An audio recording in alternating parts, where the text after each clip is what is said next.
The situation in Vicksburg, the situation along the Mississippi River, was the result of many, many factors.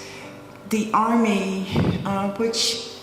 as an Army had its own job to do and kept insisting, often with good reason, that they could not be responsible for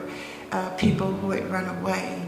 Some Union officers and soldiers were not at all uneasy about turning these people out, even after Congress had said it was illegal to turn them away or to turn them back over to their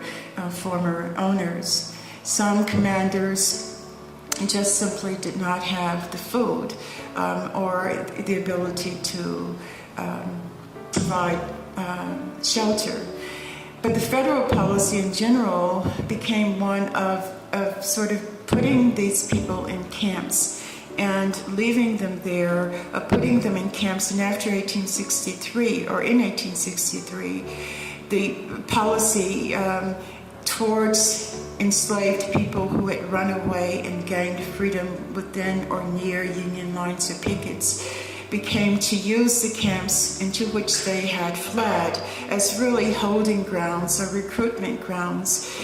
from which men, northern men and southern loyal men who wanted to take advantage of the fact that there were now hundreds of abandoned plantations whose owners had fled, or plantations that had been confiscated in effect by the federal government, that these plantations could be put to use and these freed people could be put to work on them. And so what we have in the Mississippi Valley is a situation where primarily black women and children were put to work in these camps. And when you look at the census, that is not the regular census I'm talking about, but the census that was taken by the men in charge of these camps, who were asked to record the names of the people who came into the camps, their ages and so forth. When you look at those censuses, or you look at the plantation records for those abandoned plantations,